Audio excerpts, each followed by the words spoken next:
Thank you for coming this evening. We're very excited that you are expressing interest in studying abroad, and here today we have a selection of panelists to give you a little bit more insight into the study abroad experience. So I want to emphasize that the purpose of this event is to have fun and to be interactive, and we're hoping to answer as many potential study abroad questions as we can for you in your potential journey to study abroad as well. We are going to be going through a variety of different types of questions regarding finances, academics, personal experiences, and any other questions that you might have. So I want to thank everyone for coming out this evening, and we're going to get started. So for the first question, for each of our panelists, I would just like to have each of you go around and tell me your name, your major, and where you studied abroad. All right, so we'll start with Brandon Downey. As she just said, my name is Brandon Downey. I'm an international studies major and a senior, and I studied abroad in Meknes, Morocco for 1 semester. And then Olivia Burke. Hi, my name is Olivia Burke. I am a dual major in communications and government and political affairs. I'm a senior here at Millersville. I studied abroad summer 2019 for a summer program in Dublin, Ireland. And then Jordan Trout. Hi, my name is Jordan Trout. I am currently a graduate assistant with the English department. I graduated in May 2020. I studied abroad in fall 2019, sorry. And I went to Hirakata, Japan in the Kansai region. I also did my internship there. Excellent. Thank you, guys. So now for the first section of questions, we're going to talk about funding study abroad, because sometimes that can seem like a bit of a feat, and there's a misconception out there that studying abroad is just a wildly expensive way to do a semester of school, and a lot of students might feel like that is something that is out of their reach.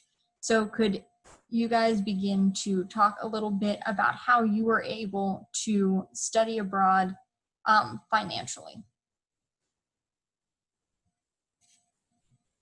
Olivia? So in terms of my financial experience, I also had that sort of misconception that like only, I don't know, rich kids or whatever can study abroad. And I didn't think it would be an option for me, but I think because Millersville has so many different programs at different price points, I was able to find a program that was within my budget. I was able to work, save some money, and then also because my program was a summer program, I wasn't able to apply financial aid, but I had some refunds in terms of loans where I had extra payments, and I was able to use those loan refunds, which is still loan money, but I was able to use that to help me get abroad.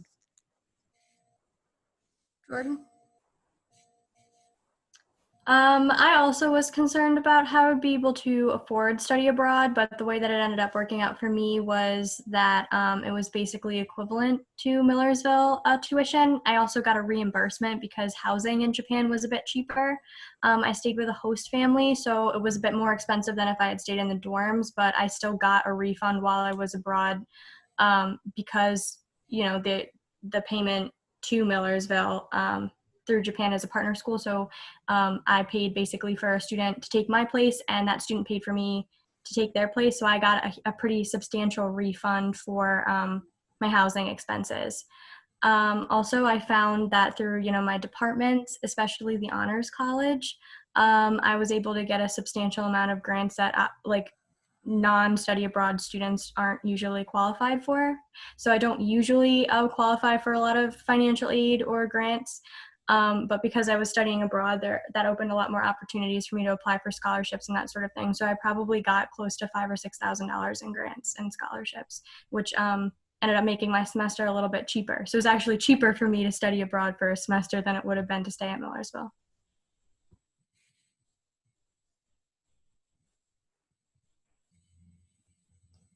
Jordan, you spoke briefly to scholarships.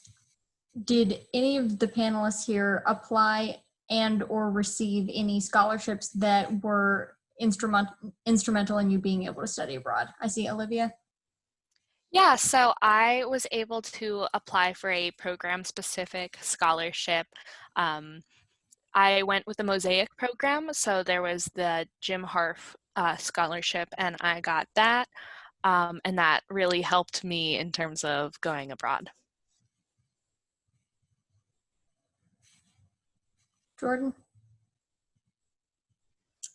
Yeah, so I did mention the honors college. I know it's expanding, so I think it's likely that 1 or 2 honors students will study abroad in upcoming semesters. I think it's probably good for them to know that they automatically receive a scholarship of upwards of $2,000 if they study abroad for a semester. And that just started a couple years ago, and that's going to continue until the funds are exhausted. So for the time being, there's a sizable grant available to all honor students, and you don't have to do anything other than study abroad. And another important note regarding finances is that the Office of International Programs and Services works very closely with the Financial Aid Office, and we have, through that, a lot of options for funding these experiences, which you can speak to them directly, and we also have a variety of scholarships available on our website, available for any student who is interested in studying abroad. So another major aspect of studying abroad is obviously the studying part, and using the study abroad experience to further your education can be a really amazing way to add value to your degree. And I would just like to ask our panelists, many students ask about how academics are different around the world. Was it something that was difficult to adapt to in the new academics setting where you studied in your country? Brandon? So in the particular program that I was in Meknes, Morocco, each time we met for class, it was a 4-hour long class. And so we had to plan ahead, make sure that we had a snack or, an extra coffee to keep us awake if it was late at night and such. This was mainly due to the fact that all of the professors that were teaching in the program also taught at a local university. And so their schedules were limited and needed to adapt because of this. But, after a month of attending courses, it was really no problem. And it was just normal, as is taking courses here.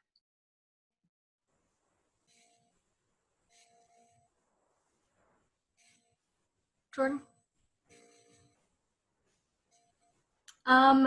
I can't say that this is how it is in all of Japan, but I went to a school that primarily focused on, for the Japanese students, English, and there was a primary focus for them to do study abroad or interns abroad. So we operated on a completely American university schedule. So all of my classes were pretty much comparable to classes here. Some of them were like 50 minutes 3 times a week. Some of them were like an hour and a half twice a week. And we even got like a fall break. Olivia? So in Ireland, typically the way classes are taught is sort of lecture style. But I also went with a program where there were Millersville faculty who were also teaching classes. So I did get to have the experience of going to lectures with an Irish professor, but also having a Millersville professor abroad.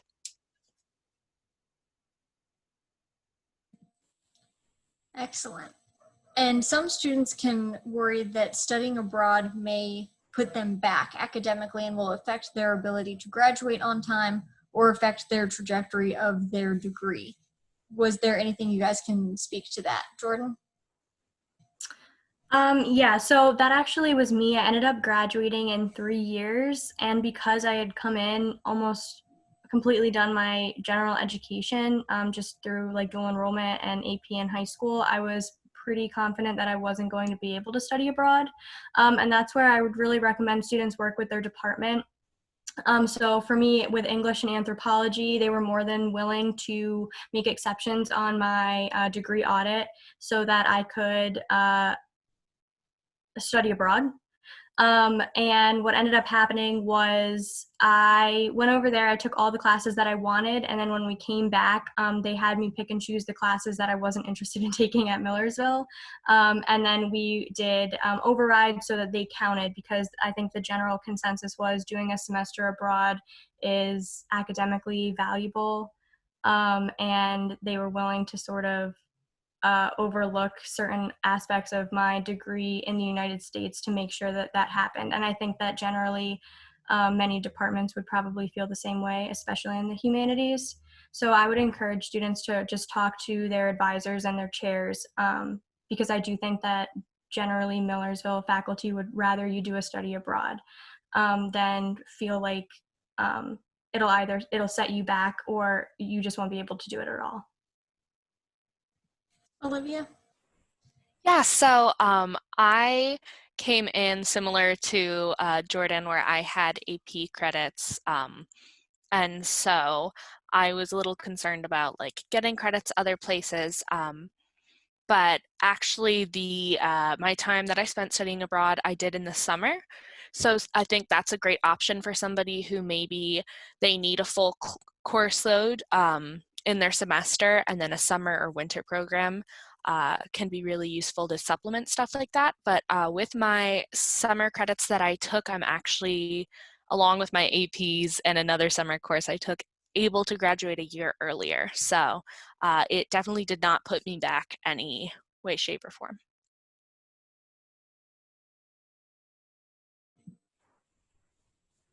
Like you guys, I also had the ability to finish my degree a little bit quicker just because of my time studying abroad, because the Spanish department, in my case, when I studied in Peru, had run out of courses for me to take. So being able to take courses in Spanish in a Spanish-speaking country really helped me out. So I can also attest to the fact that academics are often not hindered at all. If nothing else, they're really supported and bolstered through that.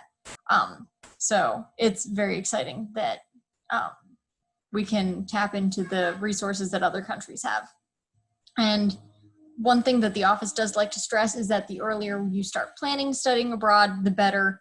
And that just gives you more ability to not stress so much about finding a program that has exactly the courses you need, but in some cases you can get general credits out of the way just to help you progress academically at the pace that you'd like. And whenever you have a mentor meeting, you can speak to your mentors about that, and they will help you work with both the office as well as your academic advisors, which are a really great source to help you work through your degree as well. So we can also help you with kind of the ability to grow your personal life when you are studying abroad. This is another huge aspect of studying abroad, and it is something that anyone who has ever left the country and had that growing experience can attest to. And also, Kira and Regina, I do want to invite you guys if you have anything to add with especially this section, because studying abroad affects everyone in a really personal way. Please feel free to jump in as well.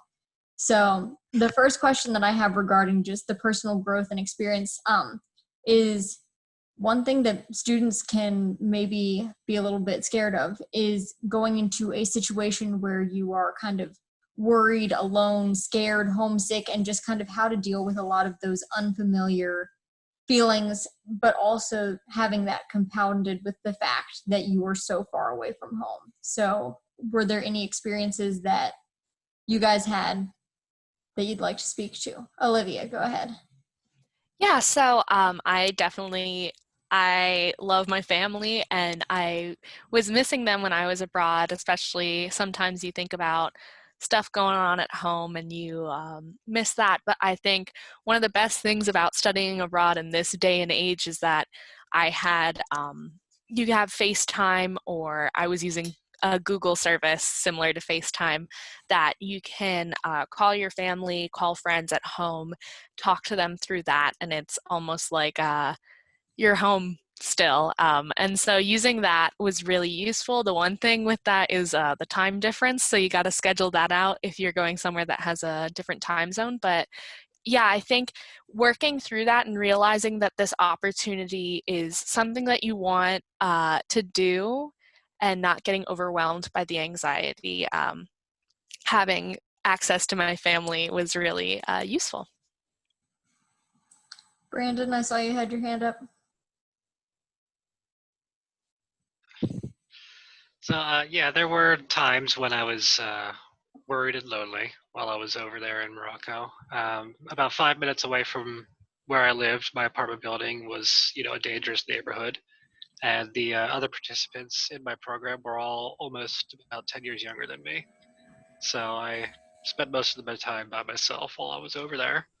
But I countered this by doing what Olivia did and FaceTiming home, and talking to as many people back home as I could according to their schedule. And also just being out among people. Like I always did my homework and studying at cafes or restaurants nearby instead of sitting alone in my room. I always made sure I was surrounded by people, and that helped alleviate some of the loneliness and the worry that I would feel while I was over there. Jordan? Yeah, so I had a bit of a different experience because I chose to do a homestay, which is offered in Japan, but I don't know if it's offered in a lot of other countries. So I was never ever alone. I always had like a actual family to go home to at the end of the day. And with my host mom, she would force friends if we like saw another person that was clearly a foreign student. I would become their friend through her like forcing that. So like I had an endless stream of people I was like meeting for lunches and stuff on campus, but also I came home and had dinner every night with like an entire family, and that for me also alleviated a lot of anxiety because a good example is I was on my fall vacation and I traveled to Hokkaido, which is the northern island. So I was maybe 6 hours away from my host family. And I ended up getting strep throat, but I couldn't speak enough English, or I couldn't speak enough Japanese to the doctor, and the doctor couldn't speak any English. So I actually was able to call my host family and have her I had my host mom translate through the phone. So that alleviated a lot of my anxiety while I was abroad, because anytime I had a problem, until I started making friends who like Japanese friends that I could also call and have them translate to people through the phone. I had my family to help me with like those language barriers, and like if there was accidents or that sort of thing, they helped me navigate that. Yeah, I also was in a homestay while I was in Peru. I went through, just for some context, through the International Study Abroad Agency, and they had a location down in Cusco. So they connected me with a family as well. And I do think that being able to come home to a family, people who are already established, they have the like weekend trips, they have the church that they go to, and they have family over every Friday night for a big dinner. Like that definitely makes you feel at home, and yeah, keeps you from getting too isolated, because I think that sometimes students can fall into that trap of just kind of shutting out the people around them. Whereas yeah, when you're in someone's home, that is a very difficult task. So I definitely enjoyed having that like support system from my family down there. Everything from just like how to get used to the altitude, because that's a huge thing in Peru, Cusco specifically, getting used to the altitude and everything. They just had all the tips and tricks that could kind of help me out. So that was definitely helpful. And again, just having them there at the end of each day to ask like how things were going definitely alleviated a lot of homesickness for me. So I think that everyone can attest to the fact that studying abroad is a very growing experience. So what was something that you learned about yourself while studying abroad?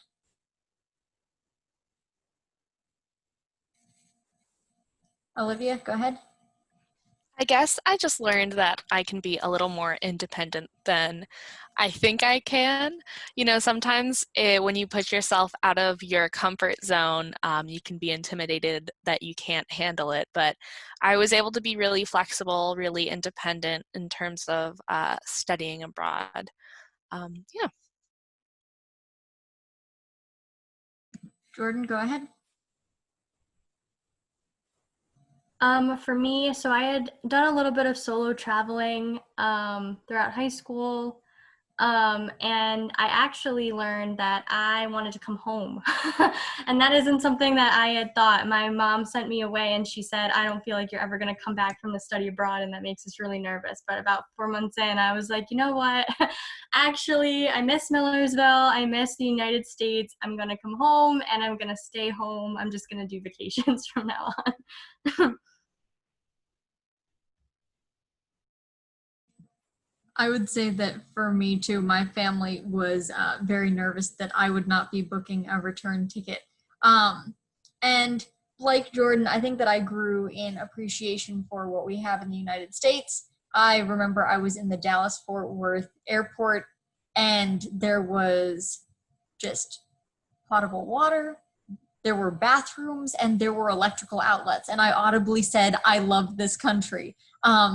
So that was just something that like you don't realize that you really do appreciate that. But at the same time, like I definitely grew in my kind of problem solving ability for when stuff like that isn't available for you, you just kind of have to figure it out. So Jordan, you have another comment with that? Yeah, I was just gonna follow up and be like, oh, that's crazy. Cause see, where I came from in Japan, when I got back to JFK, actually the first thing that I thought was, oh my God, like the public bathrooms here are so disgusting. Like I want to go back to Japan. But yeah, no, I still, I still, yeah, realized, you know, I had an appreciation for things like grocery stores where I knew what I was buying and what I could make with what I was buying. So I was happy to be home, and that was yeah, like a growth moment for me. I miss the United States. Brandon?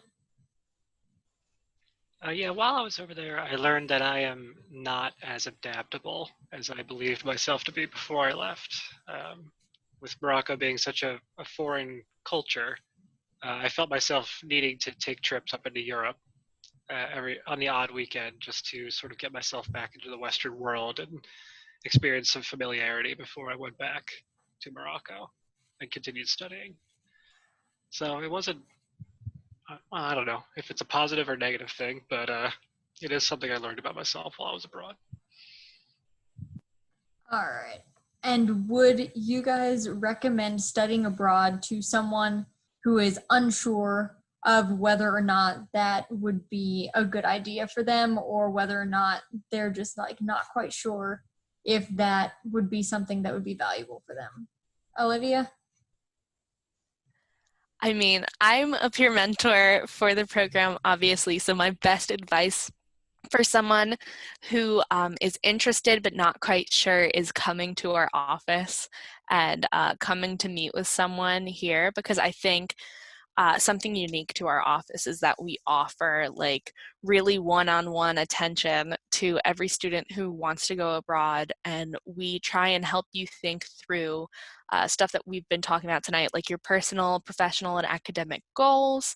Talk about like what you're interested in and looking at your degree, seeing what could work. So I think that it's if you even have like an inkling that you're thinking maybe I want to go and study abroad, I think it makes a lot of sense to come talk to the Office of International Programs and Services.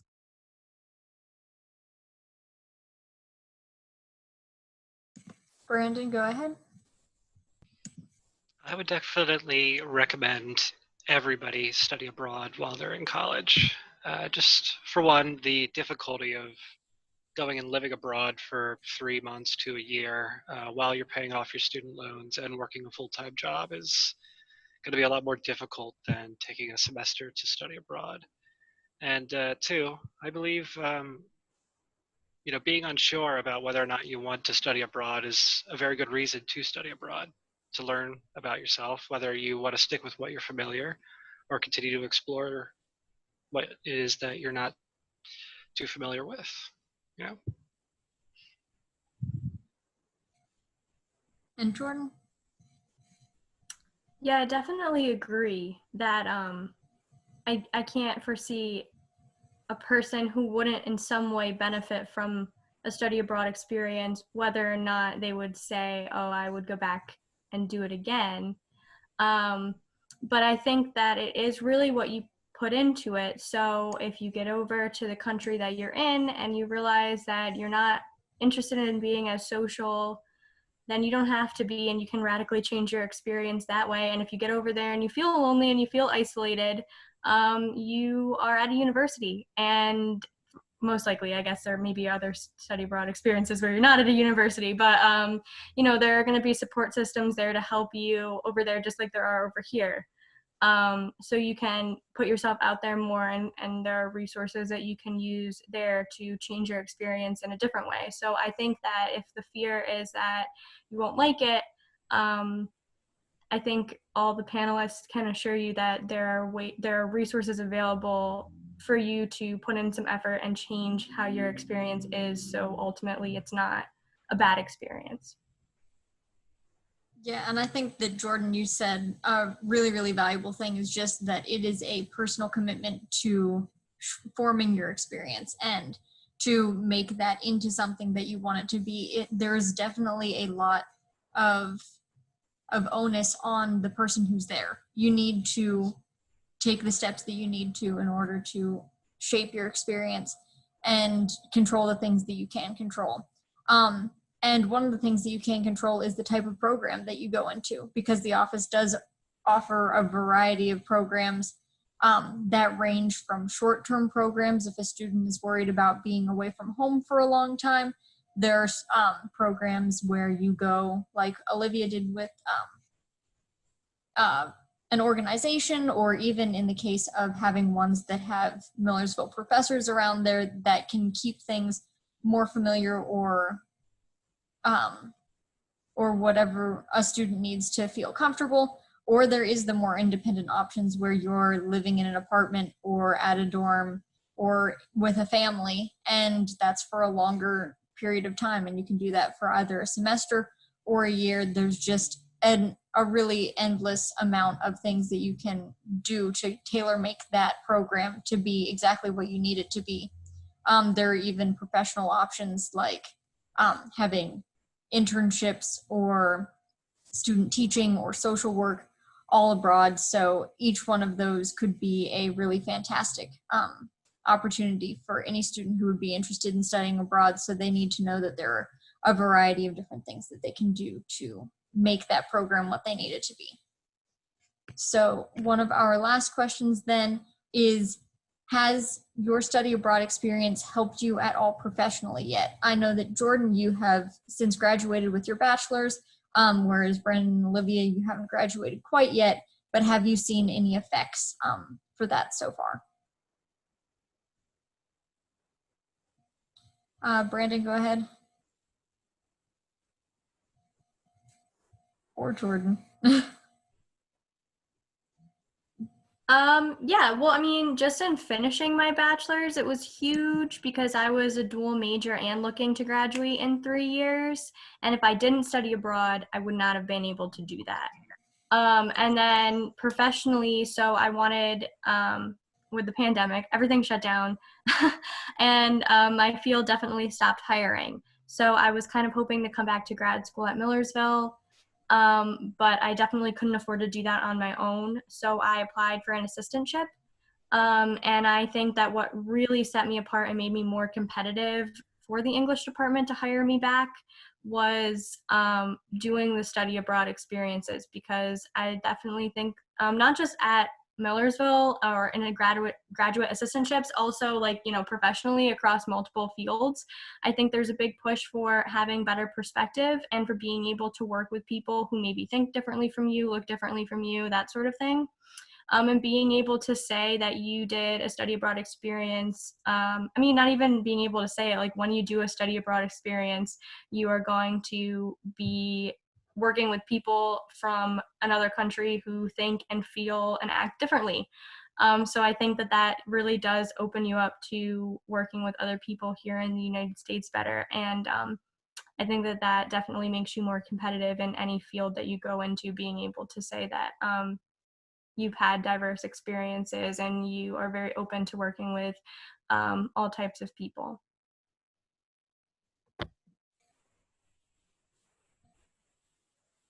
Excellent. And for me also, I know that just living and existing in a country that is speaking the target language that I am studying here at Millersville, there is a huge difference between knowing like the textbook style of a language and also just knowing how to use it very conversationally and fluently. I think that I definitely improved my language skills very much so, as well as my cultural competencies, and that is something that's going to be more than valuable in just my professional goals of being able to relate to people of diverse backgrounds and cultures.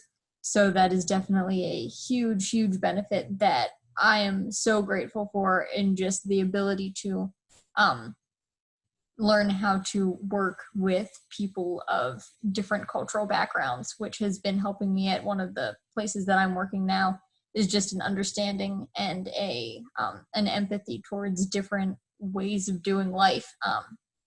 And that's something that you cannot teach in a class, and employers are definitely very interested in that.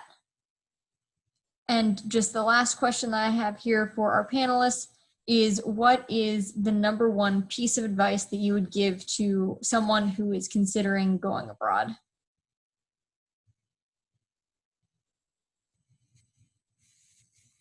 Jordan, go ahead. I really would tell students that they need to talk to their department early on. Like I said, I wasn't able to fit study abroad into my curriculum, so I thought I shouldn't do it. But talking to my professors, they were very quick to say that you can do it, and as long as you have your department support behind you, that they know what you're doing and they know what you're studying. Very quickly, I was able to transfer all my credits back. I was able to determine not only what classes to take, but make sure that classes that didn't look like on paper they would transfer into my department did transfer into my department. So I really think my number one piece of advice is get your department to support you. Have that one contact person back in your department that you're emailing back and forth saying, hey, I changed my mind about this course. I want to take this course. Can it count for this? And then just maintaining that relationship so that, you get the most out of your experience at Millersville. I think sometimes maybe students are a bit afraid to advocate for themselves, but I think the best piece of advice I ever got from my own department was, you're paying to be here. So you shouldn't feel worried or embarrassed or like you're asking for too much. The department is supposed to support you because you're paying them to do that. So really form those relationships and have them support you through your study abroad experience as early on as you can, because I think it's not only encouraging, but it's very academically beneficial. Brandon, go ahead. My number one piece of advice would be study somewhere where you have easy access to other locations as well. That way you can really broaden your experiences of the places that you visit and everything that you do and see over there. Flights from Morocco up into Europe were about $25 on average, and I was able to travel around quite a bit, something that wouldn't have been possible if I decided to go somewhere else. So. And Olivia? Yeah, so kind of going off of what Jordan said a little bit, like trying not to limit yourself and reaching out, asking for help. So obviously our department is here and we're here to help throughout every step of the process.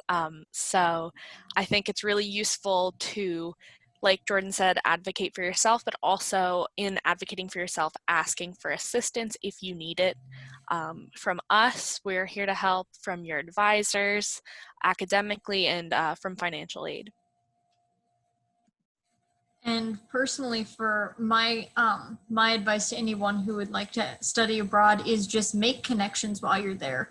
I am still really close to a lot of people who I met while I was studying in Peru, whether that was just because they would always come to the same cafe as me at the same time, or whether they were classmates or people who went to the same church as me, or even my host family. I just have a ton of really good connections down there, and they have definitely been hoping for me to come back, and there are a lot of professional opportunities back in Cusco waiting for me if I ever decide to take that. So I just have a lot of options that fit my own personal and professional goals in multiple places around the world now. And I'm really, really grateful for that. So there are definitely so many doors that you can open up through immersing yourself in a new community. And I think that that's something that's super valuable. So I'm going to open up the portion right now for anyone who has questions that you would like to ask to our panelists. I see we have someone who joined us here. So please, if you have any questions, you can address the panelists and we can answer your questions to the best of our ability.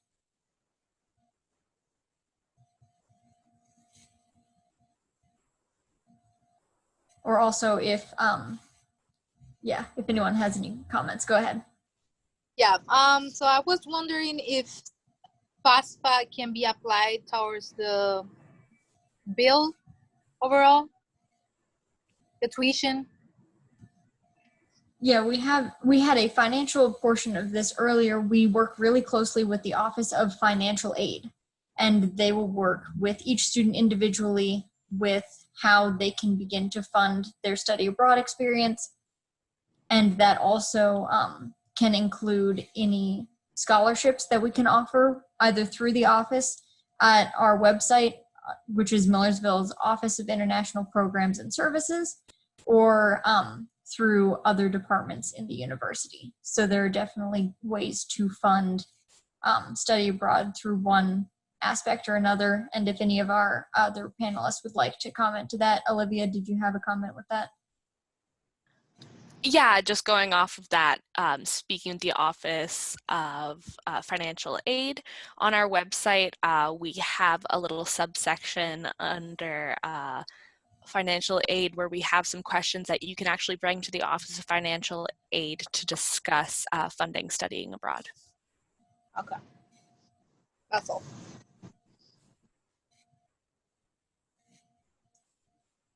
Kira or Regina, did you have any questions or comments that you would like to add? Also, anything based off of your own study abroad experiences that you'd like to share?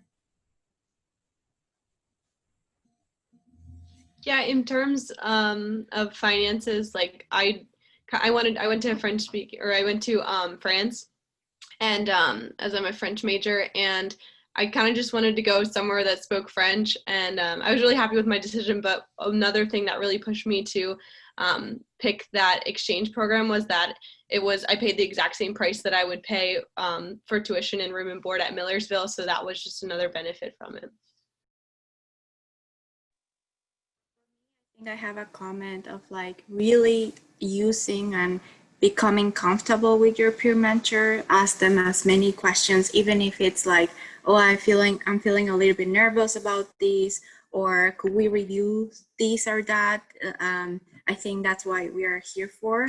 So then they're gonna be with you through the whole journey. So I think that's really important that like through this experience, you are not in your own 100%, but even while you're abroad, you still have that connection with the office and especially with the peer mentor. So I think that's like a great advantage. And of course, you're gonna be nervous and excited, but I think you're gonna learn a lot that you're gonna have for the rest of your life. Yeah, thank you for the comments, Kira and Regina. Kristen, did you have anything that you'd like to contribute? I just had a question. So for someone who is interested in studying abroad, what would be the best like next step to make to start that process, to start working towards that? Olivia, go ahead. I forgot that I have my hand raised, but No, you're okay. I would say a great first step is emailing our office or connecting with our office on our lib chat that we have available Monday through Friday, 10 a.m. to 2 p.m. But also you can email our office at international@millersville.edu or at education.abroad@millersville.edu for specific questions for study abroad. From there, we can set you up with a peer mentor we can also set you up to meet for a workshop to go over some of the basics of study abroad. And those things will really get you into the sort of pipeline of getting on your way to going abroad. Thank you. Are there any other questions, comments, things that you'd like us to expound on for the panelists before we wrap up for the evening?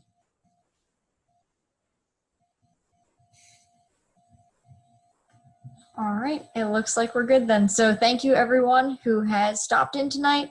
I hope that you have learned a little bit of something about studying abroad, have been inspired by some of the stories of our past participants and the experiences that they've had, and are encouraged to start your study abroad journey for yourself.